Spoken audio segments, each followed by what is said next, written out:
뭐라고요? 이 병원엔 분만실이 없다고요?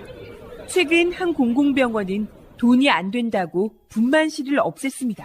도시철도공사에서는 성과제 도입 이후 인사 불이익이 무서워 사고를 숨기는 일도 있었습니다. 이렇게 공공서비스에 성과제를 도입하면 공익성은 무너집니다. 공공행정도 마찬가지입니다. 성과에 따라 해고도 불사한다는 공무원 성과 퇴출제. 성과에 도움이 안 되는 민원인은 차별하게 만들고 실적만을 위한 주차 단속에 과태료 남발, 비리 앞에서도 불이익이 두려워 눈 감는 복지부동만 낳게 됩니다. 성과 퇴출제 도입은 중단되어야 합니다. 전국 공무원 노동조합. 트위터가 진짜 언론입니다. 박근혜 씨가 사상 첫 영장 실질심사를 받으러 들어갔습니다. 결과가 아마 방송하는 오늘을 지나서 내일 새벽쯤 나올 거라고 하는데, 지난번에 검찰 출두할 때랑 오늘 표정이 완전히 다르던데? 완전히 풀이 죽어 있잖아요. 긴장 잔뜩 하고. 뭔가 좀 지난번에는 걱정하실 필요 없어요. 뭐 이런 전원을 받았다고 치면 이번에는 좀 힘들 것 같은데요. 뭐 이런 전원을 받았나? 굉장히 표정이 굳어 있더라고. 난 올림머리 확 풀어버리고 싶어. 박근혜가 이번에는 들어가면 영원히까지는 아니더라도 법리상으로만 따지면 최소 10년 동안은 삼성동으로 못 돌아갈 수 있는 바로 그 타이밍이었기 때문에 아무리 강심장도 그 상황에서 표정을 그렇게 지을 수밖에 없을 거라고 생각이 듭니다. 그러니까 박근혜가 지금까지 계속 실패를 했거든, 전략이. 헌법재판소에서는 시간 끌기 작전했다가 거기 비협조적이라고 탄핵을 맞춰버렸고요. 검찰에서도 이야기를 들어보니까 가짜뉴스가 많이 나왔는데 박근혜가 중간에 막 오열하기도 하고 수사가 중단되기도 하고 그랬다고 속보 같은 게 떴었는데 다 가짜였다고 그러고요. 검찰이 공식적으로 부인을 했어요. 조사 중단 같은 게 없었다라고 이야기를 했고, 그래서 그런 전략으로 계속 가짜뉴스 퍼뜨리면서 지지 여론을 해보려고 했지만 여론조사 또 나오면 실패. 국민들 움직이지도 않고 있는 상황대거든요. 그렇죠. 오히려 더 악화되고 있죠. 그러니까 검찰 출석까지는 박근혜가 뭔가 전략적으로 한 거 맞아요. 그런데 법원에서 구속영장 실질심사는 이거는 정말 생존권 차원에서 대응을 할 수밖에 없는 딱 그 상태에 온 것 같아요. 그런데 안타깝습니다. 박근혜 씨의 불통이 변호인단들이 할 수 있는 게 사실은 없었을 거예요. 그 스타일 자체가. 그런데 왜 그러냐면 지금 실제 13가지의 의혹을 갖고 있지 않습니까? 범죄 혐의를 갖고 있는데 그 13가지 중에 면밀하게 머리를 써서 어떻게 대응할 것인지 1단계, 2단계, 3단계에서 논의하고 그거에 대해서 법정에서 어떻게 형량을 낮출 것인지 또는 어떻게 빠져나갈 것인지를 노력해야 되는데, 제가 볼 땐 적어도 손에 수갑이 채워지는 순간까지 자기가 무슨 잘못을 했는지를 모를 거예요. 자, 그런데 뭐 우리는 범죄적으로 뭐가 중요하다, 구속될 거다 안 될 거다를 떠나가지고 그놈의 징글징글한 그 올림머리 집착. 혹시 여러분들은 혹시 본인이 뭐 집착하시는 거 있어요? 이거는 꼭 어떻게든지 한다, 그런 거 사람들한테 있긴 하잖아. 저는 사타구니 왁싱을 합니다. 진짜? 뭐야? 정말 부러워 죽겠네. 괜찮아. 아니, 왜냐면 이게 집착이니까. 내가 배꼽 아래에서부터 이게 쭉 연결된 그 라인이 있거든요. 근데 거기가 너무 무질서하게 무성해가지고 항상 그 비주얼이 더럽구나. 대중목욕탕에 가면 그 부분을 늘 왜 그게 더러워 이씨, 청결하는 면도랑 뭐가 달라서. 자꾸 상상하게 되잖아. 하지 마요. 왜 상상을 해? 난 상상력이 뛰어난 사람이야. 영화 평론을 해서 막 비주얼 막 이런 게 너무. 언제 날 잡아서 보여줄 테니까 상상하지 마. 그런데 그 집착이 얼마에 한 번씩 그런 왁싱을 해요? 뭐 2달에 한 번 정도. 그건 집착 아니야. 그런 건가? 그거는 그냥 정과적인 어떤 정식적인 일과라고 그렇지. 보고. 신비님도 있잖아요. 집착 엄청 많이 하잖아. 저는 좀 있는 것 같아요. 신발을 발목 있는 걸 신는 거. 네, 그거 또 있나요? 신발 항상 발목 있는 워카 형태로. 예, 워카 형태를 굉장히 좋아해요. 진비님 뭐가 있을까요? 글쎄요. 집안 청소 안 하는 거? 뭐 그런 거 집착이 아니고 사실 버린 거지. 뭐랄까, 약속 시간이 있으면 그 마지막 끝까지 막 그러고 버티고 있다 뭐 이런 시간에 온타임에 되는 거? 이상하게. 왜 그러지? 그러니까 여기는 그 병증에 가까운 집착은 내가 보기에는 없어 보이고. 저는 있는 것 같아요. 스마트폰. 그건 병이라고 봐야죠. 네, 새로 나온 막 사용해 봐야 무조건 되고 사야 거? 되는. 근데 그건 그러니까 그 정도는 사회적으로 통념으로 인정되잖아요. 이번에도 이제 사실은 영원히 못 돌아올 수도 있어요. 법리적으로는 보면 무기징역도 가능해요. 그날 아침에도 올림머리하고 들어간다는 게 사람들이 짜증이 나는 거야. 그게 태도의 문제에 있어갖고 지 올림머리에 그렇게 집착을 하다가 결국에는 세월호 사건도 제대로 마무리 수습 못한 거 아니에요. 아니 그 구치소에서도 면회 되지 않나? 매일 아침마다 미용사들이 면회 가가지고 면회 자리에서 이렇게 안 해주지 돼, 안 않을까? 돼, 안 돼. 핀 같은 거 절대 안 되죠. 절대 자살의 안 되죠. 위험이 있기 때문에 아. 다 풀어야 됩니다. 아, 그 머리가 이게 드라이로만 세운 게 아니라 핀이 다 꽂혀 있는 거야, 이게? 나 여기 뒤에 핀 보이세요? 예. 이거 내가 꽂은 핀이 아니고 어제 뭐 방송 때문에 분장을 잠시 받았는데 거기서 이마만큼 실핀을 꼽았어요. 이 정도 머리 고정하는데. 어디 나갔는데? KBS에. KBS에? 예. TV였어? 예. 아 그렇구나. 아, 그러니까 그 머리가 저절로 유지되는 게 아니라 핀으로 다 이렇게 한 머리구나. 그러니까 막 2시간 걸린다 그러잖아. 얘 일종의 조형물이야. 아. 그리고 오늘 또 그 올림머리하고 이렇게 뒷모습 보이면서 영장 실질심사 받으러 들어가는데 네티즌들 정말 짜증이 나는 거예요. 그것 때문에. 근데 어쨌든 올림머리가 상징하는 것이 유경수 여사의 이미지를 가져온 거 아닙니까? 그런데 그 머리를 내리는 순간 지지자들은 아마 다 떠날 거다. 이런 압박감이 있을 수도 있어요. 그건 그래요. 저도 뭐 어렸을 때 사춘기적 집착이 있어요. 내가 거울을 봤는데 어느 표정이 마음에 안 들거나 어떤 옷을 입었는데 촌스럽다고 생각되면 하루 종일 불편하고 막 이런 거 있잖아요. 그런 게 너무 강한 사람이다 보니까 이제는 유경수 여사를 떠나서 이제는 박근혜 머리라고 해도 되지 않나요? 유경수는 영부인이었지만 박근혜는 지금 대통령까지 지낸 자 아니겠습니까? 근데 거기에 올림머리를 하루 들어가는 걸 보면서 굉장히 많은 사람들이 또 한 번 붕괴. 아니 근데 대한민국에 솔직히 미용실에서 50만 원씩 주고 그 머리 하는 사람이 몇 명이나 있겠어요. 나는 그 머리 하고 다니는 사람은 그 양반 빼고는 길에서 본 적이 없어. 최태민 기획사의 전략 상품으로서 너는 올림머리만 해야 돼. 정치적인 아이돌로서. 아, 신비 전략 같은 거구나. 그렇죠. 일종의. 그러니까 예. 그것에 대해서 그게 계속 구도조다 보니까 집착을 하게 되고 문제는 이제 앞으로 구치소입니다. 만약에 박근혜 구속영장이 청구가 된다면 박근혜 인생에 있어서의 최대의 고비가 되는 거죠. 자기가 모든 걸 다 해야 되는 상황. 가장 어려운 게 올림머리하고 변기네. 적응하기 힘든 그렇죠. 게. 근데 그게 그래서 제가 아까 초반에 말했던 것처럼 걱정된다는 거예요. 못 견딜 것 같은데. 셀프로라도 하지 않을까? 음. 어떻게든 침 발라갖고 세워갖고 막 붙이더라도. 그 지금 조윤선하고 김기춘이 어떻게 살고 있냐면은 TV도 있어요. 아 TV도 줘? 요즘은? 박근혜 최고지. TV만 주면 되니까. 근데 아마 볼 수 있는 채널이 한계가 있을 거라고 보고 TV도 있고 매트리스도 있습니다. 독방이긴 한데 수세식 화장실도 있어요. 그 정도면 뭐 거의 그 노량진의 고시촌이랑 사는 거랑 비슷하네. 똑같은 그러니까 거죠. 아직은 결정이 안 돼 있는데 보통 재수자들은 1.9평에 독방에 사용하고 화장실이랑 같이 달려 있는데 전직 예전에 노태우 씨가 구속됐을 때 2평 정도가 좀 넘고 있는 곳이 그다음에 옆에 사후시설과 화장실이 따로 있는 칸으로 이렇게 해서 한 3, 4평 정도 되는 호텔이지 뭐. 네, 그 정도 되는 것 같아요. 근데 아직은 결정 안 된 것으로 알고 있는데 어떻게 될지 몰라요. 근데 지금 국민들이 그걸 보고 그렇지. 똑같이 똑같이 1.9평의 재수자들한테 넣어라 독방이라 하더라도 그렇게 지금 요구를 하고 있는데 어쨌든 지금 어떻게 법무부가 결정을 할지 예. 모르겠어요. 혹시 구치소에서 박근혜가 생활하게 되면 주로 어떻게 생활할지 구체적으로 해본 적 있어요? 밥은 어떻게 먹을 것 같습니까? 조금만 먹겠죠. 아니 그게 아니고 밥을 먹는 과정. 그러니까 어차피 그 사람 혼식하니까 독방 안에서 혼식하는 건 별 어려움이 없을 것 같은데 모르겠어. 이 양반이 도대체 뭘 잘 잡수는지 알질 못하니까. 사식을 처먹겠죠. 아니 내 말이 그 말이야. 왠지 처먹겠죠. 요리사가 끼니 때마다 해서 콩밥 사식을 넣어주지 않을까 싶은 생각이 드는 거야. 말도 안 되는 소리를 하세요 그렇게. 요즘은 콩밥이라는 게 없다고 아니야 그러고. 돈 2,500원씩에 사식 먹어요. 네, 매일 그러니까 먹을 수 있어요. 그 식기를 자기가 먹고 자기가 닦아야 된대요. 박근혜가 하는 거 상상해봤어요 지금? 식기를 먹고 닦아서 문 조그만 쪽문 같은 걸로 식기를 딱 밖으로 내놓으면 그때 배식하는 사람들이 와가지고 배식해주고 간대. 그러면 자기가 받아갖고 처먹어야 돼. 지금 그렇게 조윤선하고 김규진 생활하고 있는 거 봐. 그리고 먹고 또 설거지 다 해놔야 돼. 이게 사회화가 되네 이제 슬슬. 바른 생활을 하게 되는구나. 제대로 된 사람으로서의 또 생활을 배우겠네. 그러니까 거기서. 10년만 그렇게 하면 이제 한국 사람들이 보통 생활의 평균치에 도달하게 돼. 그렇지. 65년 동안 한 게 있기 때문에. 갑자기 올림머리 중독이 예. 없어지는 거죠. 마지막 황제 영화가 생각나요. 그러니까요. 거기에서 그 와중에도 그 누군가가 거의 대신해주는 사람이 막 있잖아.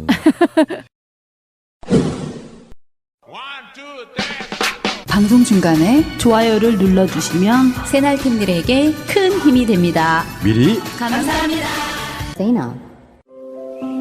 새가 날아든다 초창기부터 해독 주스로 화제가 됐던 명인 힐링푸드 대표 김범진입니다. 저희 명인 힐링푸드는 내가 먹고 내 가족이 먹으며 자연 그대로 식품을 만들어 인간의 소망인 행복하고 건강하게 오래오래 살아가는 데 도움이 되고자 합니다.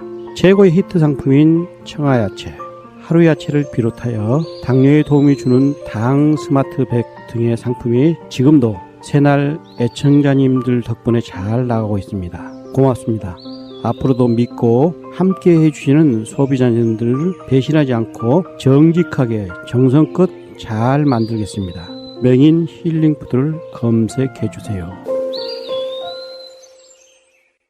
식사하고 나면 배가 빵빵해질 때, 화장실 갔다 와도 또 가고 싶어질 때, 화장실에서 이를 보면 주르륵 할 때, 이런 증상이 있으신 분들은 검색창에서 오만디환을 검색해보세요. 오만디환은 대장 관련 식품으로서 판매한 지 6년이 넘었습니다. 별도로 광고는 하지 않았는데도 드셔보신 분들의 입소문을 통해서 지금까지 꾸준하게 판매를 해오고 있습니다. 오만디환 사이트에 들어오시면 드셔보신 분들이 직접 올린 사용자 후기가 500개가 넘습니다. 다른 첨가물을 전혀 넣지 않고 천연 재료로 만들었기 때문에 안심하고 드실 수 있습니다. 무색소, 무방부제, 무화학 첨가물로 만든 오만디환입니다. 오만디환의 효능 효과에 대해서 자세히 말씀드리고 싶지만 법적인 문제로 이렇게밖에 표현을 못해서 많이 아쉽습니다. 오만원 할 때 오만, ABCD 할 때 D, 합쳐서 오만디환입니다. 오만디.co.kr 070-4686-4287 자자자 주목! 외식경영 프랜차이즈 혁신부문 대상 1년 만에 53개 지점 오픈 프랜차이즈계의 새로운 신화 순대곱창 전골 전문 브랜드 순고비네 순고비네가 성공할 수밖에 없는 이유 하나 10년간의 노하우로 우리의 맛을 낸 순대곱창 전골 둘 흉내낼 수 없는 독창적인 브랜드 셋 부담 없는 경제적인 창업 비용 창업에 관심은 있는데 막막하신 분들 고민하지 말고 연락주세요. 창업 문의는 051-555-6611 네이버나 다음 검색창에 순고비네를 검색하세요. 박근혜가 이제 원래 법원에다가요 포토라인 서지 않게 해달라고 법원과 딜을 좀 하려고 했어요. 지하 통해 가지고 올라갈 수 있으면 안 되냐 했는데 법원이 안 돼 하고 잘랐어요. 남들하고 똑같이 해야 된다. 단호박이야. 그러니까 저는 법원은 이제 확실히 검찰하고는 뭔가 좀 결이 좀 다르다고 느끼는 게 검찰은 구속영장을 청구하기 위해서 안 할 것처럼 뭔가 그걸 다 잘해줬잖아. 근데 법원은 구속영장 청구하기 위해서 아예 단호한 게 아닌가 이런 생각을 한번 해봤어요. 포토라인에 서서 늘 그 지지자들한테 메시지를 보내던 이 사람이 왜 이번에는 라인에 안 서게 해달라고 지난번에도 뭐 송구합니다밖에 얘기 안 하긴 했죠. 왜 한마디도 안 하고 들어갔는지 이것도 무슨 정치적인 함의가 있는 건가? 뭐 나는 이렇게 일방적으로 당했다라는 부분을 부각시키기 위한 건가? 또 그런 생각도 들어요. 자, 말씀 잘하셨어요. 아까 초반에 제가 말씀드린 것처럼 전략이 바뀌었다라고 보는 거거든요. 실제로 지금은 완전히 자기 눈앞에 와 있는 거죠. 구속이 사람이 인신구속 된다는 것 자체는 아무것도 못해요. 변호사가 뭐 들락날락하지만 그 변호사가 대신 살아주는 것도 아니고 그런 상황에서는 지금까지 박근혜 모든 행위들은 다 정치적인 메시지였잖아요. 지지자들 뭉쳐 죄송합니다도 알고 보면은 우리 지지자들에게 죄송합니다였다고 지금까지는. 자기 지지자. 지지해 주신 분들한테. 근데 이 상황에서 법원 앞에서 또 그런 정치적인 메시지를 내보내고 가는 것이 도움이 될까? 굉장히 연구를 많이 했을 거라고 생각이 드는데 아까 신피님도 그렇고 그런 얘기가 나왔는데 저는 지금까지 박근혜가 해온 게 다 전략 실패라고 봅니다. 예, 저도 그렇게 생각합니다. 그러니까 지금 이게 포토라인을 안 서게 해달라고 조율한 것 자체가 잘못된 거예요. 그렇죠. 10번 100번 국민 앞에 서서 포토라인에 서게 되면 죄송합니다. 성실히 임하겠습니다. 하면 될 일이거든요. 근데 얼굴에 가득 불만이 차가지고 겁이었었는데 네, 불만이든 겁이든 차가지고 터벅터벅 걸어가는데 정말 저런 사람을 4년 동안 대한민국의 운영을 맡겼는가라는 정말 자괴감이 드는 거죠. 자괴감. 그러니까 일반인 황진미, 예. 일반인 송명훈 이런 사람들이 죄지어서 법원에 가는 것 같은 딱 그 느낌밖에 안 나더라고요. 대통령이었던 사람의 포스 이런 건 거의 느낄 수가 없었다. 전 그렇게 봤고요. 잘 생각해 보면은 박근혜 구속영장이 청구된 것이 저는 우리가 뭐 뇌물 받았냐 안 받았냐 이게 아니고요. 검찰 입장에서 보면 가장 중요하게 봤을 게 범행을 인정하는 것이었다고 생각이 들거든요. 근데 박근혜가 그 오랜 시간 동안 조사를 받으면서도 단 한 가지도 내가 했다 그 자체가 잘못된 거다라고 인정하지 않았기 때문에 구속영장 청구에 숨어있는 원인이라고 저는 보는 거거든요. 그러니까 현재 법원 위치에서 봤을 때 일단은 같은 죄를 지고 있는 이재용과 최순실 같은 경우가 구속이 돼 있는데 박근혜를 구속을 안 시키게 되면요 되게 혼란이 옵니다. 법리적으로는 그렇잖아요. 그렇죠. 준 사람과 받은 사람이 사실은 등가를 갖고 있는데 박근혜만 구속을 안 한다. 등가가 아니라 사실은 네. 받은 사람을 더 나쁘게 치죠. 네. 뇌물죄에서는. 그러니까 그 상태에서 박근혜가 만약에 법원에 들어가서도 나 뇌물 아니다. 바로 엊그저께 나온 메시지 있잖아요. 그 가짜뉴스라고 불리는 것도 그거예요. 내가 400몇 억 받으려고 뇌물 받았겠냐 뭐 이런 식의 얘기가 나왔단 말이에요. 거기에 대해 사람들이 그런 댓글을 달았죠. 겨우가 빠진 것 같다고. 내가 겨우 450억 뇌물 받으려고 대통령 됐겠냐. 그러니까 제 생각은 그거죠. 법원에 가서도 그 모든 혐의를 부인해버리면 오히려 구속영장이 나올 가능성이 높아요. 그러면 반대로 어떤 하나라도 인정을 하는 경우 있잖아요. 근데 지금까지 해온 게 있기 때문에 또 구속영장 발부 가능성이 높아요. 어느 쪽이든 박근혜 무조건 구속된다고 보는 거예요. 그러니까. 아다리다 이거. 네. 아무튼 이번에 구속이 되면요. 이게 청와대에서 나온 지 딱 18일 만에. 그래요 또? 구속이 되는 거거든. 31일 날 구속당하면. 그 18이라고 구성되어 있는 거 엄청나게 많더만. 18일. 그러니까. 네. 이거 놀랍지 않아요? 아주 그 이 18대 대통령은 아주 끝까지 18을 그냥 달고 살아 마지막 순간까지. 그래서 내가 생각해도 얘는 법정에서 18년형 나올 것 같아. 대법원 가면. 무슨 우주의 조화인가요? 뭐야? 뭐 이를테면은 세월호 사건이 일어난 날이 2014년 4월 16일이잖아요. 더해 보세요. 18입니다. 이 18일의 저주 때문에라도 31일 날은 구속영장 치기에 딱 좋은 날인 거야. 얘한테는 운명적인 날이니까. 딱 좋은 날인데 이거 뭐 참. 그러면 심리도 18시에 끝나겠네. 예. 박근혜가 지금 13개 혐의를 받고 있고요. 구속 여부가 이르면 방송하는 오늘 30일 밤 또는 늦으면 31일 새벽에 결정된 전망이라고 하는데 20시간 정도는 고심해 주겠지 또 판사가. 근데 의외로 짧을 수 있어요. 왜냐면 이미 심리가 검토가 된 상태고 그다음에 이게 아까 말한 대로 우리 권 PD가 얘기한 대로 13가지 혐의 중에 한두 가지만 적용이 되더라도 구속이 가능하거든요. 네. 그렇기 때문에 지금 흘러나온 얘기는 판사가 이미 그 전에 이 사건을 알고 인지하고 검토했기 때문에 이재용처럼 오랫동안 심리하지는 않을 거다. 더욱이 이재용 때는 삼성 측에서 PPT도 만들어 와가지고 막 브리핑하고 했잖아요. 그런 시간이 필요했지만 실제로 박근혜 씨는 지금 대기 장소도 문제가 돼 있고 여러 가지가 지금 경호 문제로 걸려 있기 때문에 최대한 빨리 판결하는 게 아니냐. 오히려 이런 이제 추측이 나오고 있죠. 방송 나가기 전까지 결정되면 안 되는데 12시 이전에 될 수도 있어요. 그러니까 우리가 12시 넘어서 방송 올리는데 그 전에 이미 구속됐으면 방송 쓰레기야. 아무 의미가 없어. 근데 판사 입장에서는 정말 부담스러운 결정이긴 하겠어요. 뭐 결정할 때마다 박사모 탄기국 몰려가가지고 살해 협박하고 있는 그 상황이잖아요. 검찰총장한테도 그런 협박을 해요. 검찰은 뭐 하는 거야? 그런 사람들 다 잡아가지 않고? 박사모들한테 일종의 면죄부를 준 것 같아. 대한민국 법률 자체가. 아니 그래서 말인데요. 어제인가요? 9년 동안 수배를 당했던 그러니까 2008년도 촛불 집회 때에 그 시위를 주도했다는 이유로 9년 동안 수배를 당했던 활동가 한 분이 체포가 됐어요. 갑자기 막 체포라고 이렇게 문자가 뜨길래 아니 이분이 왜 뭐 때문에 체포가 됐냐니까 9년 동안 수배자였다는 거야.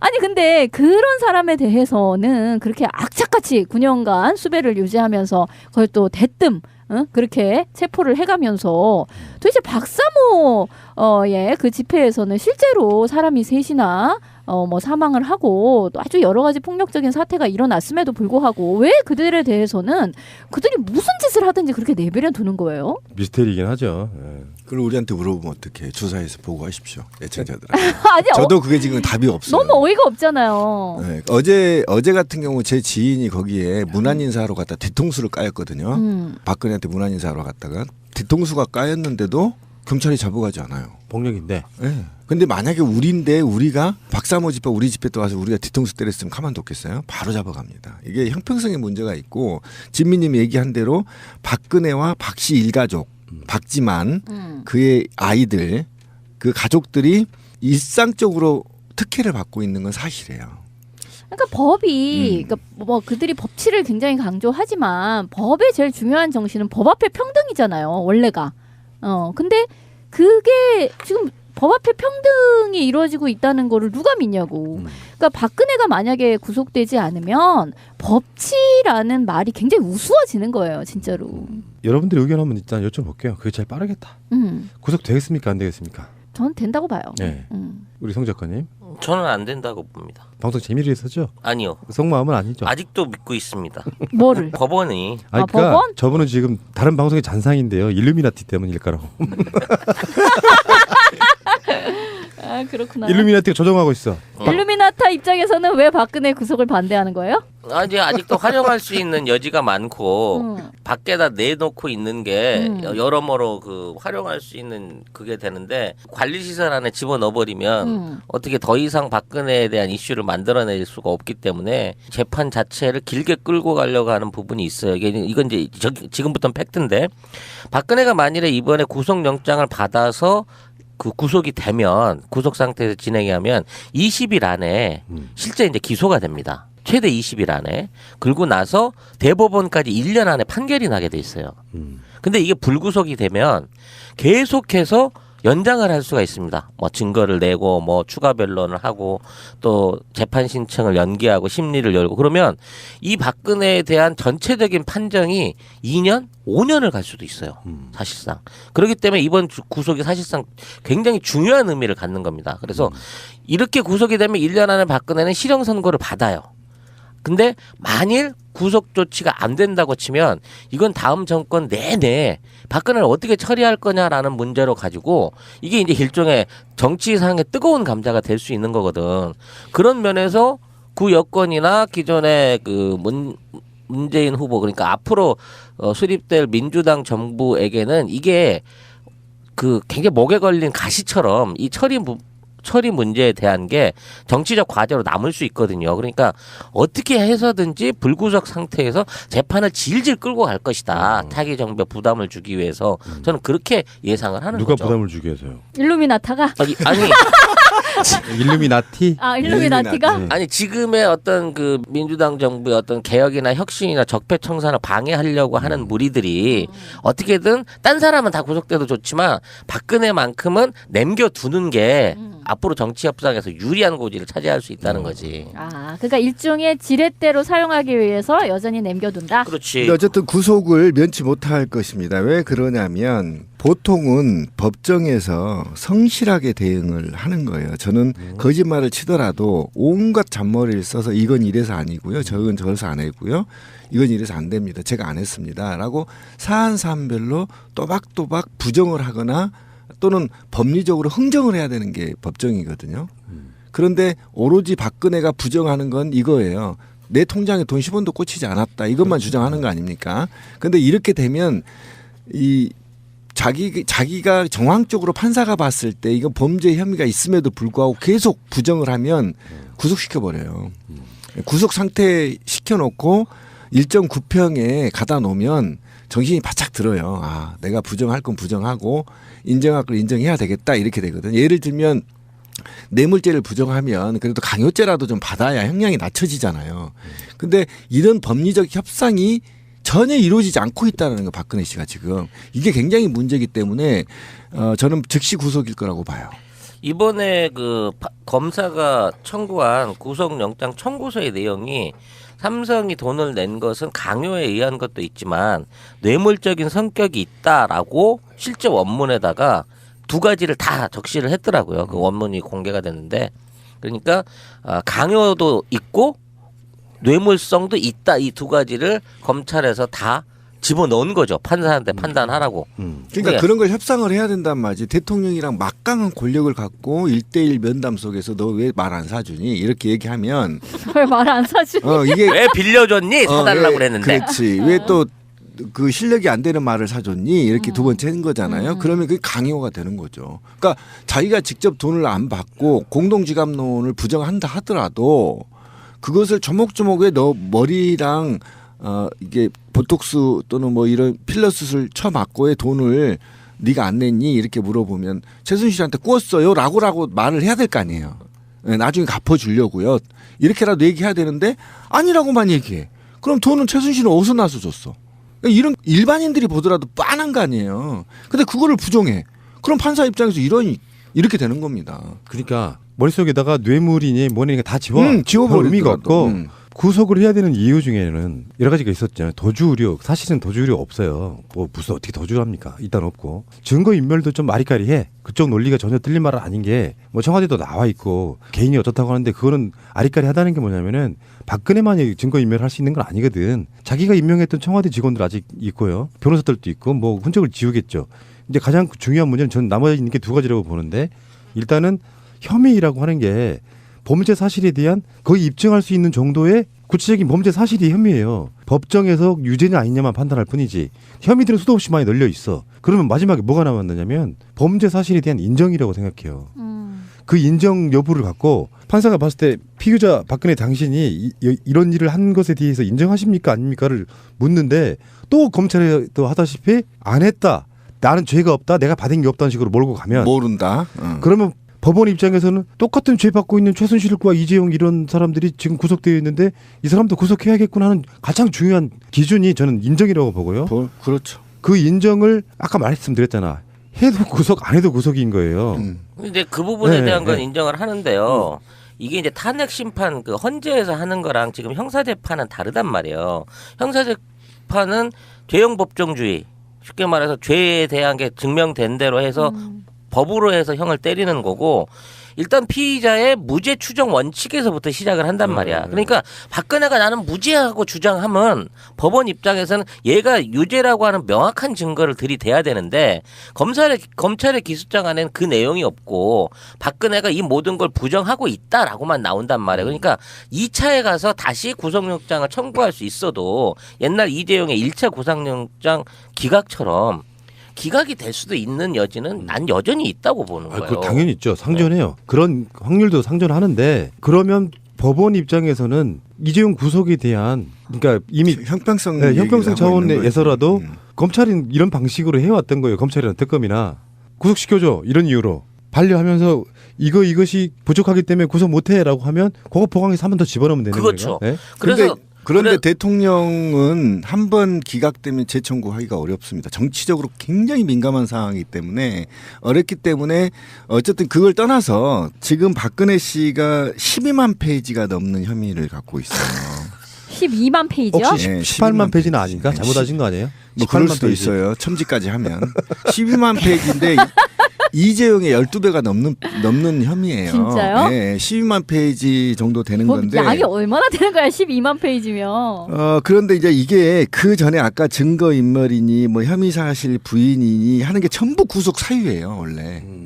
예. 왜 그러냐면 정황적으로 뻔한데 뭐 이게 전문 용어를 쓰지 않더라도 뻔해요. 그런데도 불구하고 계속 아니라고 얘기하면 바로 구속입니다. 현장 구속이에요. 바로 그거예요. 예, 일반인들은. 일반인들은 바로 구속이죠. 근데 이게 뭐냐면 12만 페이지 정도 되면요. 판사가 정무적으로 판단할 수가 없어요. 지금 이거는 판사가 그거 어떻게 봐? 개인의 문제가 아니에요. 조직의 사활에 걸려 있는 문제고 이것이 전 세계로 다 생중계되는 사건이에요. 만약에 여기서 특혜가 주어진다면요. 대한민국 법정이 굉장히 국제적으로 사회적으로 문제 제기가 될 수 있다란 말이에요. 그래서 엄중하게 법리로만 따질 수밖에 없다. 근데 여기서는 지금 구속영장 청구서에는 아주 심플하게 뭐 12만 장이 아니고 이러이러한 이유로 구속시켜달라고 되게 심플해요. 그러니까 그것만 보고 박근혜한테 물어보고 그리고 박근혜한테 물어보고 나서 법리적으로 봤을 때 구속이냐 아니냐를 결정하게 될 거죠. 그래서 조목조목 다 물어봅니다. 조항별로 판사가 직접 물어봐요. 피해자 자리에 앉혀놓고 양측 변호사 검사 앉혀놓고 자기가 대답을 해야 돼. 대답을 해야 돼요. 하나하나 다 해야 돼요. 만약 이건 변호사가 대리할 수가 없어요. 네, 그렇기 때문에 그거에 대해서 다시 또 부정하거나 이러면 바로 구속이에요. 제가 볼 때는 만약에 신비가 그 자리에 앉아서 12만 페이지 되는 모든 수십 개의 질문에 대해서 몰라 씨발 막 이렇게 하잖아. 나 몰라. 막 이렇게 해버리고 바로 집어쳐넣어. 바로 넣어버려요. 네, 바로 넣어요. 법정 구속이에요. 이게 12만 페이지면 8만 대장 게 한별 반이잖아. 그렇지. 어마어마한 양이야. 근데 더 중요한 건 뭐냐면 이 12만 페이지가 적시한 죄 항목을 누가 또 일일이 세봤나 봐. 이게 또 200가지가 넘는 거야. 라는 거야. 질문지가 200가지는 최소 나온다는 그러니까 얘기죠. 죄질이 200개가 넘는데 그걸 13개로 함축해가지고 지금 영장을 때려준 거라고. 지금부터 당신은 평생 잊을 수 없는 숫자를 듣게 됩니다. 특히 술을 먹은 후 반사적으로 이 숫자가 떠오를 것입니다. 1800-6606 1800-6606 1800-6606 1800-6606 1800-6606 대리운전은 1800의 쌍육공육. 아주 그냥 번호가 입에 착착 붙는다. 1800-6606 잊어버릴 수가 없네 번호를. 자기야, 보험 뭐뭐 들었어? 글쎄, 아는 사람 통해서 몇 개 들었는데 사실 뭔지는 잘 몰라. 마이 보험 체크에 일단 전화해봐. 1800-7917. 내가 든 보험이 나에게 잘 맞는 보험인지 진단해준다고. 물론 추천도 해줘. 그런 곳이 있어? 1800-7917? 나도 그곳에서 진단받고 나에게 꼭 맞는 보험으로 갈아탔지. 아무 보험이나 대충 가입할 것이 아니라 나에게 맞는 보험, 이게 중요하지. 1800-7917 주소창에 한글로 my보험체크.com을 쳐보세요. 보험은 좋은 것입니다. 필요 없는 보험을 상세한 설계 없이 가입하는 것이 나쁜 것입니다. 우리 꽃님이 역시 똑똑해. What a wonderful 힐링 베개가 뭔 줄 알아? 꿈나라 베개. 베개라고는 불려지지만 지금까지의 베개와는 차원이 아주 다른 치유의 역할을 하고 있습니다. 토르말린, 황토, 게르마늄옥, 소나무 성분이 들어있다고 하네요. 꿈나라 베개. 승전제까지 통째로 세탁이 가능합니다. 공기 비타민, 음이온으로 숙면에 도움을 줍니다. 꿈나라 베개는 근화 신소재 제품을 온라인상에 독점 공급하는 업체입니다. 건강을 위한 선물이 최고죠. 잠이 보약이니 숙면을 선물하세요. 목과 허리를 편안하게 해주는 꿈나라 베개. 근데요, 이제 우리가 이런 논란을 벌이는 게 되게 웃겨요. 사실 알고 보면. 저쪽의 대응 논리랄까? 언론 플레이 때문에 우리도 형평성 차원에서 보려고 하니까 그런 거죠. 국민감정으로 한번 볼까요? 이게 지금 박정희 때 기준이에요. 박근혜 구속시키는 게 무리다고 하는 거는. 만약에 항상 우리가 대비를 한번 해보죠. 노무현 대통령이 똑같은 일을 했다면 국민은 어떻게 받아들이겠습니까? 형평성을 이야기하면서도 저쪽 사람들은 만약에 박근혜가 한 짓을 노무현 대통령이 했다고 생각하면 그냥 구속이 아니라 능지처참하라고 했을 사람들이 지금 박근혜 구속을 반대하고 있는 거야. 그렇죠. 마찬가지 전두환도 5.18 때 끝까지 자기가 발포 명령 안 했다고 우겼지만 그럴 개연성이 높다라는 것 때문에 법정에서 사형받은 거나 똑같잖아요. 어느 정도 그 자리에 있었지만 나는 정말 클리어했다라고 보기에는 그 밑에 애들이 저질러 놓은 일이 어마어마한데 그걸 알았든 몰랐든지 간에 거기에 대한 책임은 져야 되는 거야. 최고 책임자로서. 좀 오래전으로 한번 돌아가 볼까요? 박근혜가 이런 의혹들이 막 제기되고 그랬을 때 사임했으면 어떻게 됐을까요? 지금쯤 어떻게 됐을까요? 묻혔을까 이게? 어쩌면 굉장히 많은 부분들은 묻고 실형을 안 살았을 가능성도 있다고 저는 보거든요. 예, 저도 그렇게 봐요. 인지상정이라고 그들한테는 항상 특혜가 따르기 때문에 대략 묻고 가는 경우도 분명히 있었을 거라고 생각이 들거든요. 그 정도는 뭐 통치행위로 봐주자. 국민감정도 이렇게 만들어가고 왜 사임을 딱 스스로 해버리는 순간에 모든 전직 대통령의 이유 다 받죠. 그리고 법원에 나가서 불구속 상태로 관련된 몇 가지 재판만 하고 그냥 대충 훌훌 털어버리고 최순실한테 몰고 이렇게 가능했을 거라고 보는데 다 골든타임을 놓쳐서 지금까지 온 거예요. 검찰에 갔을 때 그러니까 탄핵도 안 당할 수 있었어요. 골든타임을. 최대한 협조했으면 안 했을 가능성이 높잖아요. 그렇죠. 미리 사건들이 덮였을 가능성이 굉장히 높죠. 헌법재판소에도 자기가 적극적으로 나가서 인정할 건 인정하지만 그러함에도 불구하고 탄핵할 정도의 사유는 아니다라고 덮어줬을 수도 있다고 그렇죠. 생각이 국민 들거든요. 사과 발표하고 예. 처절하게 반성한다 하고 그리고 성실하게 임했더라면 아마 기각됐을 수도 있어요. 검찰 나갔을 때도 인정할 건 인정해버리고 이렇게 말할 수는 있죠. 이게 죄가 되는 줄 몰랐지만 한 건 맞다. 이렇게 인정 몇 가지 해줘버리고. 예를 들면 아까 그 지금 가장 큰 문제가 뇌물죄 같은데 아까 제가 얘기했던 게 그 얘기예요.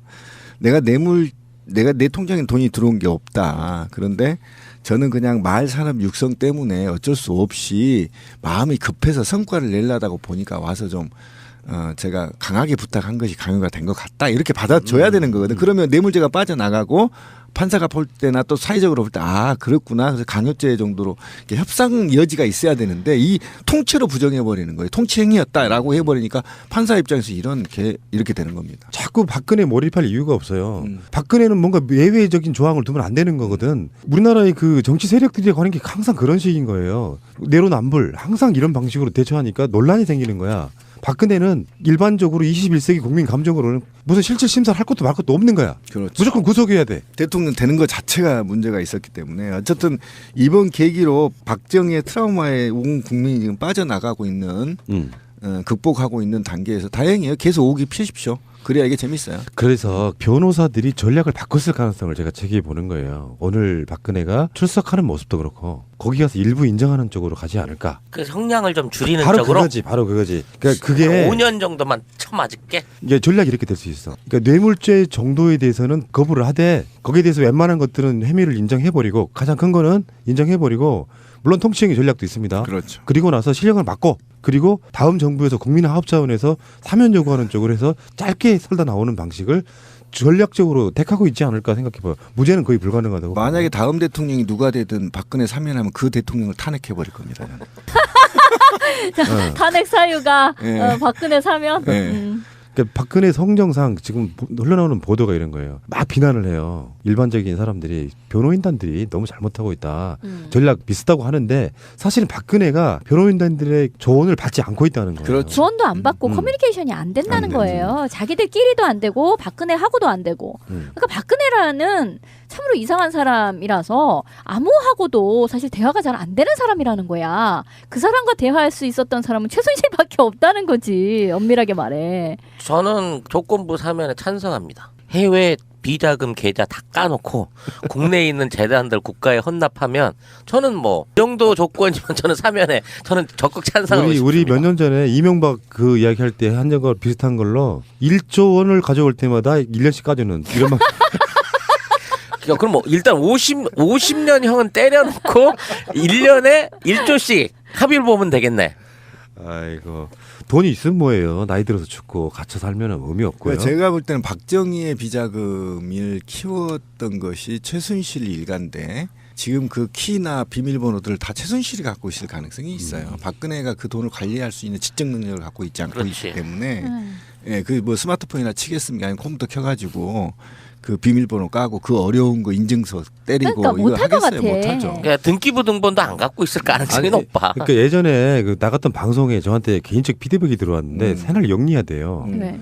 장시호를 두 가지 측면으로 봤어요. 그렇죠. 하나는 자기가 살기 위한 탈출, 하나는 남아 있어야 될 최후의 보루. 그렇지. 차명재산 다 관리할 사람이니까 지금 봐서는 걔하고 나중에 이제 정유라하고 아마 주 차명재산에 대한 어떤 명의라든지 다툼? 그게 분명히 있을 거다라는 생각이 근데 드는 저는 거예요. 그렇게 이게 왜 아까 전직 대통령 이후에 당선될 대통령이 누가 됐든 사면과 관련해서 그 거부 반응이 컸었냐면 저는 대한민국이 이대로 그냥 이 박근혜의 범죄를 정확하게 밝혀내지 않고 은근슬쩍 넘어갔다가는 박지만 아들이 또 대통령 되지 않을까. 저는 왜 대한민국 사람들은 이 박정희 일가에 대해서 무한한 신뢰와 지지와 특혜를 주는지 전 정말 분노스럽고요. 그러면 오늘 아침에 출석하기 전에 박지만을 진짜 몇 년 만에 대면에서 만났다는데 펑펑 울었다고 하는 까지 키워도 이제 뽑아놓은 걸 보면 뭔 얘기를 했을까? 비밀번호를 가르쳐줬을까? 스위스 비자금 계좌? 그건 아니고 좋아서 펑펑 울었어. 어쨌든 그래서 저는 이번 박근혜 씨의 범죄 혐의 13가지 12만 페이지가 되는 것들 이외에 사촌간 살인 사건 문제 등등을 5촌인데. 네, 5촌이죠. 죄송합니다. 5촌간 아니 살인 자기들끼리는 사건. 사촌이요. 그렇지. 아, 헷갈리게 씨. 사촌간 말 되네.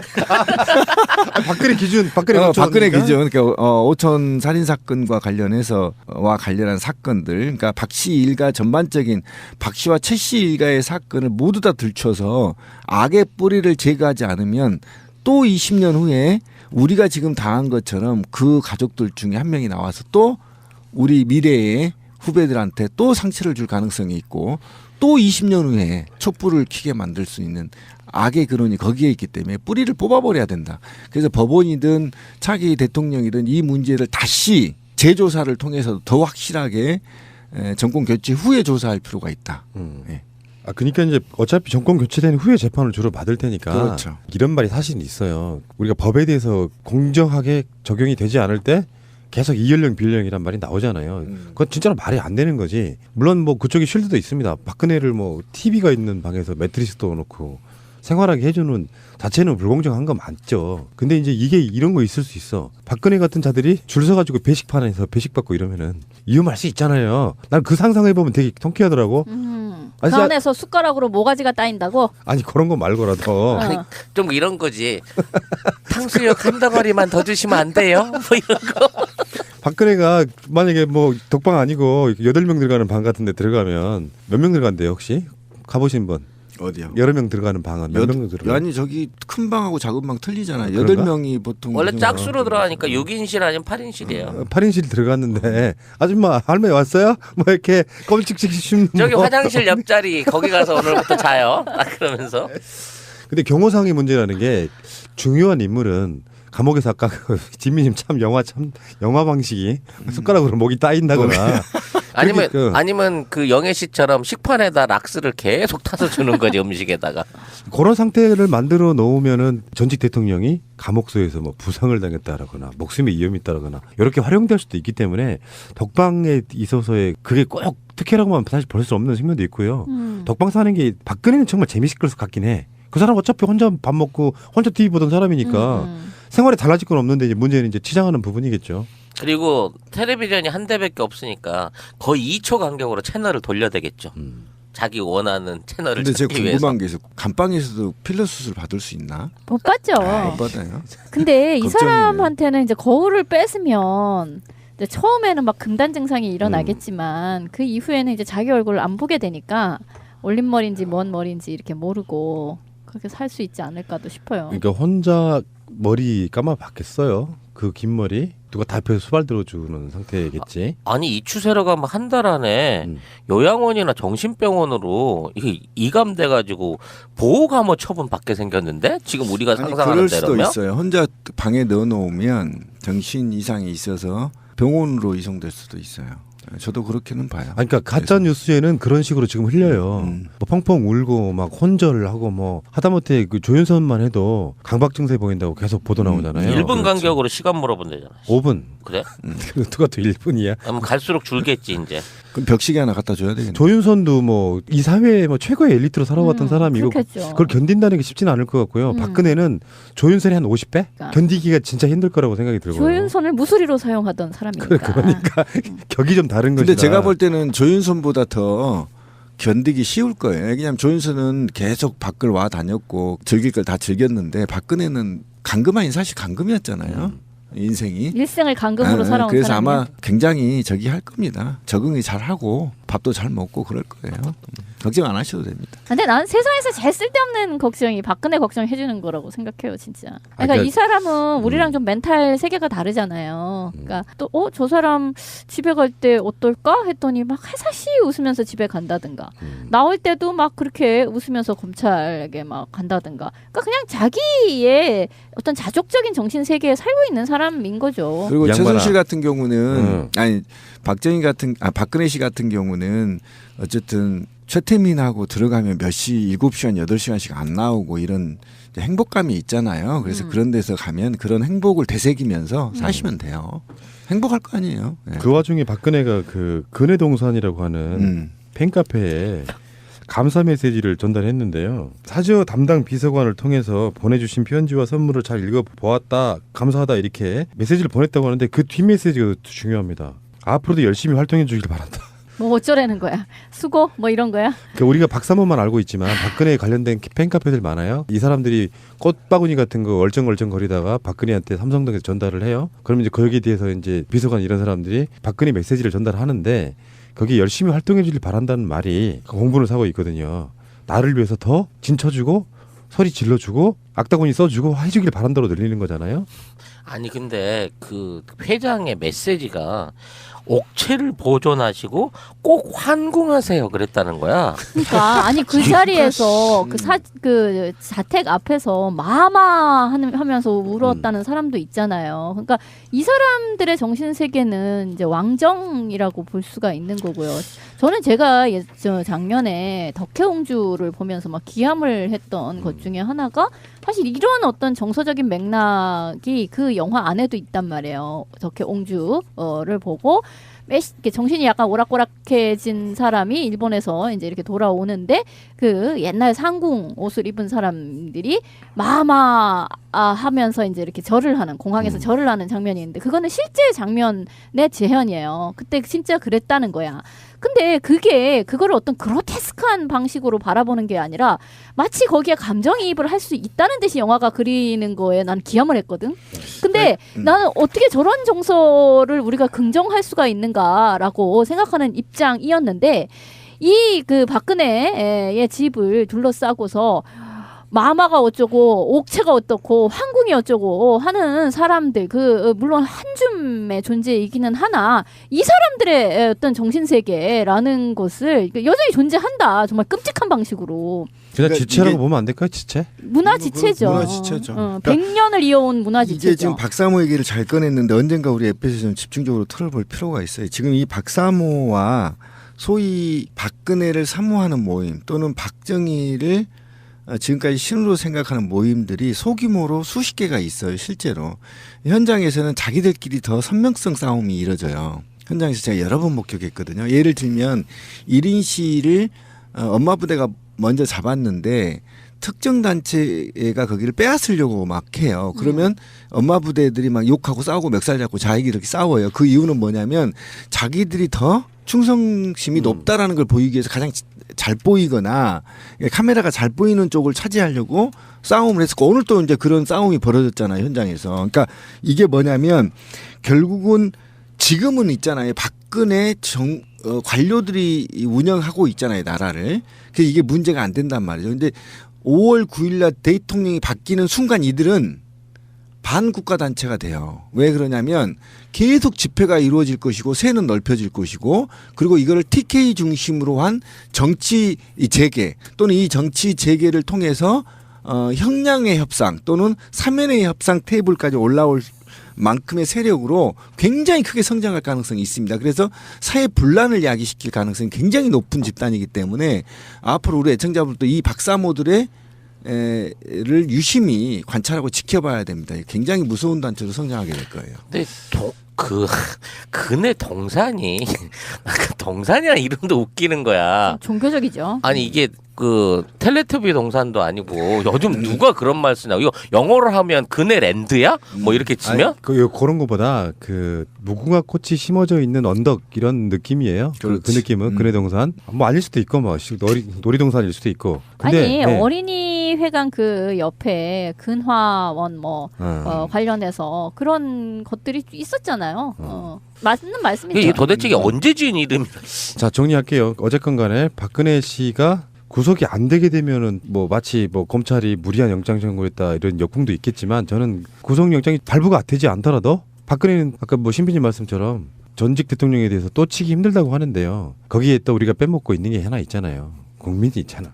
박근혜 또 구속이 안 되면 계속 그런 방식이었어 지금까지. 박근혜 탄핵하고는 모든 과정이 다 제도권에서 지체 현상으로 뭔가 국민의 감정을 법으로 풀지를 못하는 상황이면 국민들이 엄청나게 몰려들어서 하라 하면 탄핵하고 구속하고 했던 그런 상황으로 왔기 때문에 빨리 마무리돼가지고 박근혜 구치소에다가 쳐넣고 대선 정상적으로 끝내놓고 재판을 받고 형량 만들어주고 박근혜 씨도 마찬가지예요. 일찍 들어가는 게 일찍 나오는 길이거든요. 사는 만큼 빨리 나오게 돼 있거든. 그런데 이게 상당히 전 이제 우려하고 마음이 상당히 안 좋은 건데, 그러니까 다음에 대통령한테 법무부가 부담을 줘서는 안 됩니다. 이게 왜냐면 다음에 지금 정부가 해야 할 일이 경제 지금 망쳐놓은 거 다시 살려야 하고 관 조직이 거의 무너진 거잖아요. 지금 부패하고 우리 공무원 사회가 공직 사회가 고위 공무원직들이 이제 부패해서 완전히 썩은 냄새가 나는 건데 이것도 도려내야 되고요. 그다음에 국정원 개혁도 있고 검찰 4대 사정기관 개혁도 있단 말이죠. 그다음에 이제 청년 일자리 문제도 굉장히 지금 큰 문제로 지금 자리 잡고 있는 건데 이런 거대한 국가적 사업들을 진행해야 되는데 만약에 이번에 구속을 못 시키면요 다음 정부에 부담이 너무 가는 겁니다. 그러면 이 박근혜 정부 박근혜를 구속시키니만이 초창기부터 이 싸움에서 또 발목을 잡혀서 지금 경제 발전에 저해한 요인이 될 수 있기 때문에 그렇죠. 이건 정말 빨리 구속시켜버리는 게 낫습니다. 이게 그나마 박근혜를 도와주는 거예요. 예. 박근혜 구속을 기다리며 듣는 방송.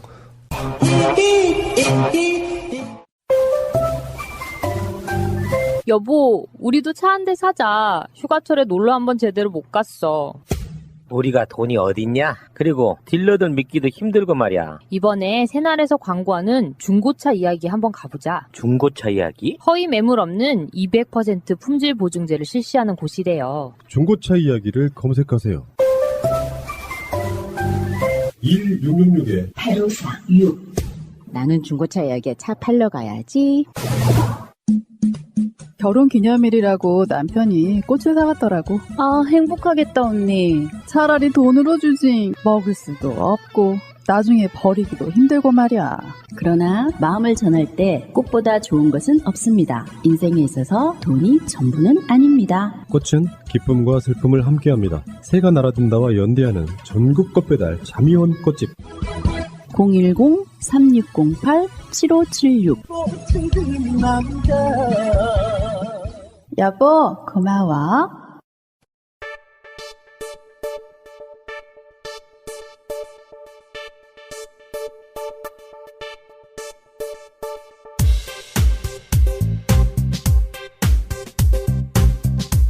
안녕하세요. 별입니다. 안녕하세요, 꽃님. 안녕하세요. 플라워 꽃입니다. 한 주 동안 이렇게 제가 지난주를 이렇게 돌아보면은요.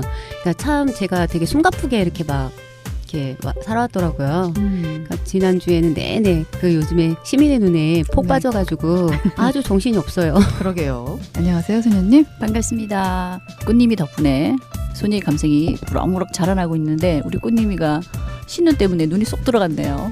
네, 붙여서 얘기 안 했는데 전국적으로 시민의 눈이 지금 활동을 하고 있잖아요. 네. 지난주였나요? 꽃님이 인천 부평에서 네, 설명장 네. 하셨잖아요. 네. 사진 올라온 거 보고 제가 인천에 살지만 어떤 행사 때문에 참여를 못했어요. 미안하더라고요. 아유, 또 아프기도 하셨잖아요. 예, 그놈의 감기가 걸려서. 맞아요. 뭐 박근혜가 구속되냐 안 되냐를 두고서 지금 굉장히 그런 시점이잖아요. 네. 그런데 각 당 대선 후보들도 윤곽이 드러난 상태예요. 그런 전국에서 아주 몹쓸 감기가 제가 와서 신혼도 못 가고 행사만 잠깐 갔다가 좀 알았어요, 주말 내내. 어떡해. 네, 그래서 얼굴 좀 많이 빠졌죠. 네, 헬스케어 되게. 네. 뭐 방송을 얼마나 한다고 방송만 들랴 아프랴 정말 힘들어 죽겠네요. 이제 곧 얼마 안 남았어요. 네.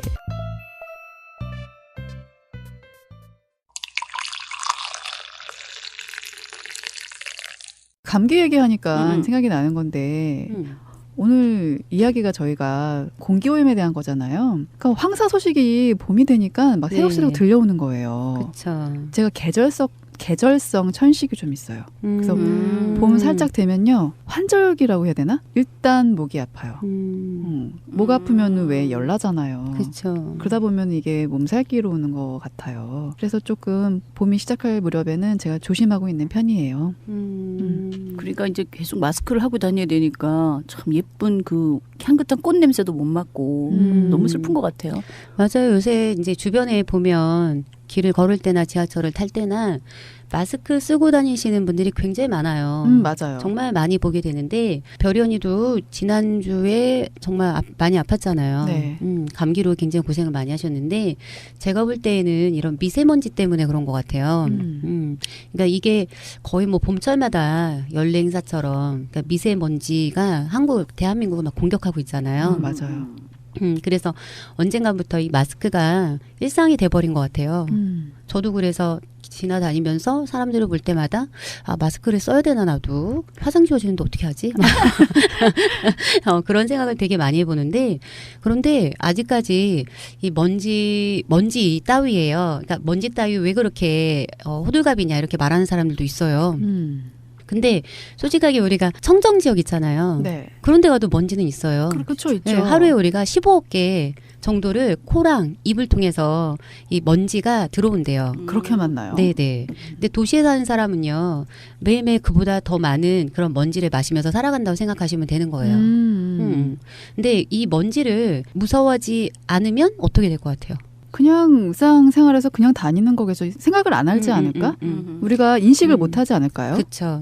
우리가 말하는 이 먼지랑 미세먼지랑 좀 다른 거거든요. 인간은 원래 진화를 했잖아요. 그쵸. 먼지랑 같이 진화를 해왔던 거예요. 그래서 우리 몸은 그 먼지가 공격하는 것들 있잖아요. 네. 그러니까 그거에 맞서서 방어하면서 살아왔다. 그렇게 살아온 거예요. 여태까지. 근데 그런데 왜 지난 이 100여 년 동안이요. 우리가 산업화가 되고 막 이랬을 때 이 100여 년 동안은 이런 균형 상태가 완전히 깨져버린 거예요. 그러니까 수십만 년 동안에 그러니까 한 번도 우리가 접한 적이 없었던 이 미세먼지. 그쵸. 네, 이런 게 우리 몸을 공격을 하기 시작을 한 건데, 그러니까 그런 작은 먼지를 막을 만한 방어 체계가 아직 안 생긴 거예요. 한마디로. 우리 몸이 아직 적응이 안 됐다. 그러니까 머리카락 굵기 한 5분의 1밖에 안 돼요. 아, 무슨 마이크로라고 표현되죠. 네, 네. 그러니까 5분의 1밖에 안 되는 작은 크기 때문에, 그러니까 먼지처럼 걸러지지 않고, 그러니까 우리 몸 속에, 그러니까 폐에 들어와서 박히는 거예요. 그거 왜 하수구 막히는 거나 우리 제일 괴로운 거 있잖아. 네. 화장실 배수구 막히면 얼마나 힘들어. 그러니까 눈에 보이지 않으니까 육안으로 보이지 않잖아요. 그렇죠. 그러다 보니까는 지금 꽃님 말씀대로 어떻게 폐에 박히면 완전 깊숙한 곳에까지 네. 박히는 거잖아요. 그게 되게 비유를 들어서 되게 이상한데 고양이 털과 강아지 털 하면 강아지 털보다 고양이 털이 훨씬 얇대요. 그래서 그런 게 스타킹에 묻으면 도저히 안 떨어져. 맞아. 왜 우리 찍찍이 하는 거 그것도 안 떨어져서 스타킹을 버려야 됐거든. 그런 것처럼 그 굉장히 미세하다는 건 굉장히 무서운 건 거야. 아, 너무 무서운 게 폐에 들어가서 박힌다는 게 너무 무섭네요. 그러니까. 그래서 이 미세먼지 때문에 폐질환 그리고 심장이나 뇌질환까지 유발하게 된대요. 왜냐면 잘 안 흐르니까 그지 뭔가 유통이 잘 안 되는 거잖아. 그렇죠. 그래서 이 염증 반응으로 나타난 그 혈전 있죠, 피덩이. 이게 뇌혈관을 막아서 뇌졸중을 일으킬 수 있다고 해요. 야, 치명적이다. 네. 아니 그래서 근데 왜 옛날 어른들은 그 삼겹살 먹으면 괜찮다, 막 이런 말 했었잖아. 왜 그 저기 광산에 계시는 분들 그거는 목만 좀 이렇게 괜찮게 해주는 거 아니에요? 기분만 좋은 거야. 그러니까 언니 폐래 폐. 네, 이 때문에 세계보건기구 국제암연구소에서는요, 이 미세먼지를 1급 발암물질로 분류를 해요. 그러니까 이 미세먼지랑 같은 동급에 있는 게 뭐냐면 성면, 그리고 방사성 물질, 그러니까 플루토늄 같은 거 있죠. 그리고 자외선 담배 연기, 이거랑 동급이 바로 미세먼지. 야, 그러면 그 마스크가 그냥 마스크가 아니었네. 발암 물질을 막아주는 거였네. 네. 좀 좋은 거 사야 되겠네, 진짜. 정말 좋은 거 사야 되는 거 맞아요. 그래서 미세먼지가 이렇게 위험하면 당연히 이를 줄일 수 있는 방법을 우리가 찾아야 되잖아요. 근데 정부가 이 미세먼지를 중국 탓만 해요. 중국에서 건너왔으니까 우리는 할 수 있는 게 없다. 막 이렇게 말을 하고 있는데. 그런다고 중국에서 큰 소리는 못 치면서. 근데 이게 정부가 이렇게 발표를 한다고 해서 언론이 또 이거를 그대로 받아서 보고 이렇게 우리 국민들이 보는 뉴스에다가 틀어주면 또 안 되는 거잖아요.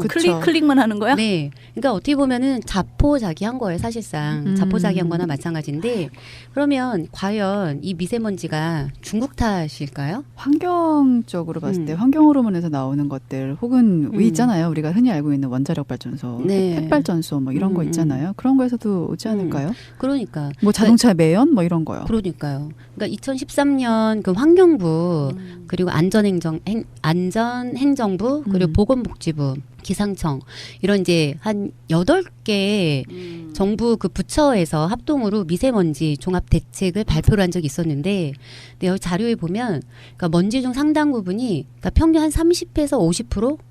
그러니까 요 정도가 그러니까 요 정도 내외가 중국이나 이제 국외에서 유입된다 이렇게 돼 있어요. 그렇게 돼 있는데, 그러면 이 자료를 다시 뒤집어서 생각해봐요. 50에서 70%는 그럼 국내에서 배출이 된다라는 얘기예요. 그렇죠. 네. 그러니까 우리를 괴롭히는 이 미세먼지의 절반 이상은 중국과 같은 그러니까 국외가 아니라 국내에서 배출하는 게 맞다. 이게 합리적이다라고 이렇게 생각을 하면 되는 거예요. 그러면 이게 어디서 오냐면 알다시피 이 미세먼지는 공장, 뭐 예를 들면은 뭐 발전소, 핵발전소, 자동차 아까 별연이가 말한 매연, 그리고 석탄 같은 거 있잖아요. 화력발전소 이런 데는 다 화석 연료잖아요. 네. 석탄이나 이런 거 막 쓰는 그렇죠. 거니까. 그래서 이런 거를 태울 때 가장 많이 연기가 그러니까 이렇게 미세먼지가 많이 만들어진대요. 그래서 오히려 중국, 우리는 왜 중국 탓을 하잖아요. 그렇죠. 이렇게. 맨날 황사 온다고 네, 그러죠. 황사는 어쩔 수 없는데, 그쵸. 근데 정부가 어쨌든 그런 식으로 모르쇠로 하잖아요. 남탓 이렇게 하잖아요. 정작으로 뭐 그거를 줄이기 위한 노력을 하는 것도 아니고. 근데 중국이나 다른 나라는 오히려 이런 주요 국가들 있잖아요. 국가들은 현재 이런 석탄 화력 발전소 이 비중을 줄이는 대신에 재생 에너지 그러니까 이 비중을 늘려가고 있는 상황이거든요. 네. 그러니까 얼마 전에 이제 파면된 그 박근혜 씨, 박근혜 씨가 이끌었던 정부, 이 정부가 지난해 그러니까 6월에요. 그러니까 미세먼지 관리 특별 대책을 발표를 했어요. 근데 발표를 했는데 이게 미세먼지 관리 특별 대책이라고 했는데 뜯어보면 2029년까지 석탄 화력 발전소를 20기를 더 짓겠다고 한 거예요. 더 짓는다고? 그러니까 석탄 화력 발전소 20기의 발전량이 현재 석탄 화력 발전 용량의 한 70% 정도 해당이 되는 거거든요. 네. 그러니까 한마디로 그러니까 제 얘기는 그러니까 차기 정부에서는 반드시 이 미세먼지를 배출하는 석탄 화력 발전소를 이제 줄여 달라고 우리가 강력하게 요구를 해야 되는데 이번에 근데 우리 대선 주자들께서 또 미세먼지 관련해서 공약들을 또 이렇게 발표를 하셨다고 하더라고요. 일단 저는 이재명 시장님 미세먼지에 대한 공약, 핵심 공약 발표하신 것을 이제는 보고선 역시 디테일하시다라는 생각은 했어요. 근데 그리고 또 문재인 전 대표께서도 발표를 하시고 그렇죠. 문재인 대표 같은 경우는 안희정 지사님하고 같이 충남 지역에는 핵발전소 다 없애겠다 이런 말씀을 하셨거든요. 네. 역시 그러니까 차기에 그러니까 우리 쪽에 계신 이런 그 후보자들께서는 참 대단하신 분들이에요. 맞아요. 네. 전 정부가 해내지 못한 오히려 더 나쁜 거를 더 많이 만들겠다고. 아니 핵발전소와 그러니까 화력발전소는 이제 점점 없애야 되는 거네. 네. 그런데 그걸 뭘 더 짓는다고? 말도 안 되는 거죠. 그래서 미세먼지 같은 이 대기오염 물질은 그러니까 우리가 어떻게 하느냐에 따라서 줄일 수가 있어요. 그러니까 단적인 예로 그러니까 서울 같은 경우에 오히려요. 우리가 서울이 제일 미세먼지가 많을 것 같죠. 그런데 전국에서 미세먼지가 가장 적게 발생이 돼요. 왜 그렇죠? 측정이 될 때. 서울시 같은 경우에는 1995년도부터 미세먼지를 측정하기 시작했대요. 그래서 2012년도 그러니까 서울의 그 미세먼지 농도는 거의 그때 2012년도에 거의 절반 가까이 줄였다고 해요. 이유는 그러니까 왜 서울 같은 경우는 다들 아시잖아요. 공장 같은 거 못 짓게 하고 다 지방으로 보내고. 그렇죠. 그리고 또 저공해 자동차도 보급하잖아요. 보급하고 매연도 단속을 했고 그리고 또 생활 우리 주변에 보면 공원 많이 늘어났잖아요. 네. 얼마 전에 우리 왜 전에 여의도 갔을 때도 공기가 달랐잖아요. 맞아요. 한강 옆에 괜찮았잖아요. 원수님 화이팅.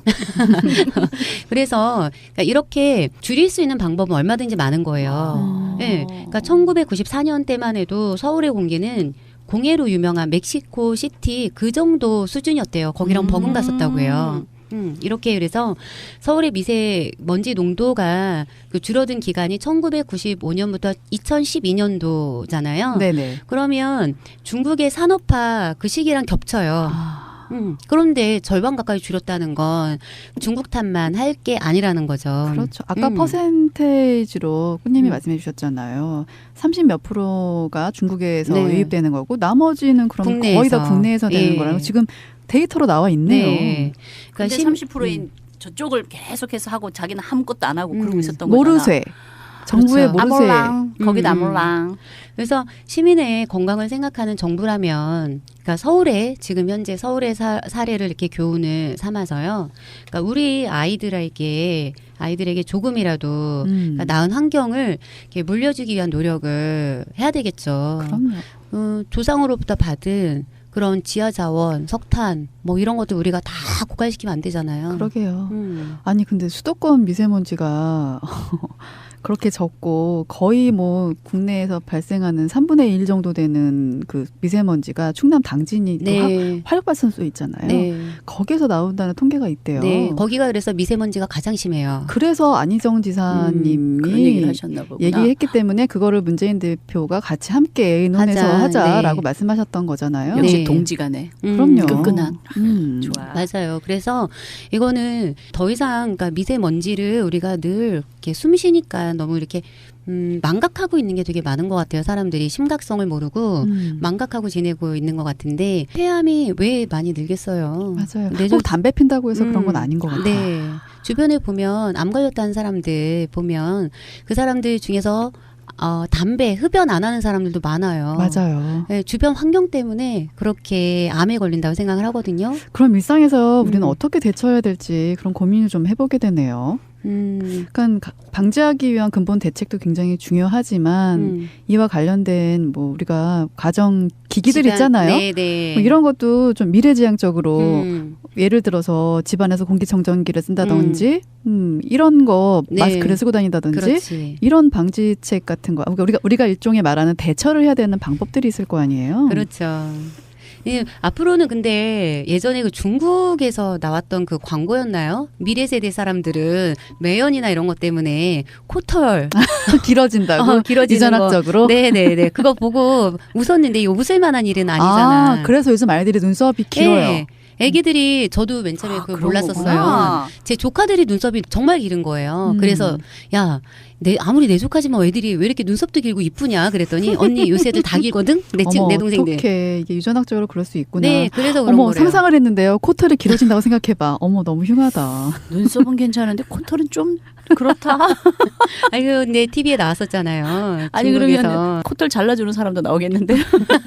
그러니까 우리 어른들은 그렇다 치고요. 네. 노약자나 어린이, 뭐 유아를 키우는 그런 집에서는 더 정말 이 분야에 대해서는 마스크를 일회용이라도 좀 착용하는 게 좋을 듯 싶네요. 그렇죠. 그리고 집안에서 생선을 굽거나 튀기거나 이런 것도 조심해야 되는 거고. 그거 생각하니까는 박근혜가 고등어 구워 먹어서 얘기했다는 거 그 생각이 나네요. 맞다. 지난번에 미세먼지 맞아. 고등어 때문에 그랬고 그다음에 뭐 돼지 삼겹살 너무 많이 구워서 때문에 그렇다고. 갑자기 생각나네. 말도 안 돼 진짜. 숨 좀 쉬자. 이 얘기만 나오면 숨이 좀 안 쉬어져. 진짜. 미세먼지라는 게 어떻게 보면요, 이건 인재라고 봐요. 그러네요. 그렇죠. 환경 오염을 시킨 인간이 환경을 파괴시킨 그런 점이 가장 크지 않을까 싶고요. 우리뿐 아니라 우리보다 더 어린 아기들이나 또 이 호흡기라든가 나이가 조금 드신 어르신 분들 같은 경우 더 힘드실 거 아니에요. 그러니까 그분들 정말 우리가 도와드려야 되고 조심해야 되고 이제 먼지가 좀 있다 이러면 정말 마스크도 해야 되고 그럴 것 같아요. 맞아요. 더 심각해지지 않게 국가별 가이드라인 같은 걸 좀 만들어서요. 선진국은 만들어져 있거든요. 그렇죠. 네, 우리 조금 아까 말한 대로, 그러니까 지난달이었던 것 같아요. 3월 21일 그 경에, 그러니까 문재인 후보 그 대책위에서 문캠에서요. 국민이 만드는 대선 공약 캠페인을 벌였어요. 그래서 약간 2,000명이 넘는 국민이 미세먼지 대책을 세워달라고 요청을 했대요. 아하. 그래서 아까 그런 정책을 내놓으신 거고요. 그 전에 이재명 시장이 또 내놓으신 게 있어요. 미세먼지 환경부 기준에 굉장히 강화를 하자. 네. 학교 실내체육관에 추가 건립을 하자. 신설 학교의 환기 시스템을 응원하자. 이런 정책들이거든요. 여러분 한번 두 분의 공약 같은 걸 한번 살펴보세요. 그래서 제안할 게 있으면 얼마든지 제안하시라고 저는 권고하고 싶네요. 그러면 내년 이때쯤은 마스크가 없는 봄을 맞이할 수도 있겠네요. 그럴 수도 있죠. 그쵸. 5월 대선이니까요. 그때까지는 좀 내년까지는 우리가 참읍시다. 마스크는. 네. 해야지 뭐 어떡해. 미세먼지 더 이상 간과해서는 안 될 문제고요. 우리 삶의 적폐나 마찬가지입니다. 뭐 사람만 적폐인가요? 적폐는 반드시 청산해야 하듯이요. 미세먼지도 빠이빠이 합시다 우리. 빠이빠이. 네. 잘 가. 오지마. 오늘 저희가 봄의 불청객 미세먼지에 대해서 황사도 있지만 특히 간과하지 말아야 할 부분 짚어봤습니다. 여러분 감사합니다. 사랑합니다 여러분. 사랑합니다. 사랑해 주세요.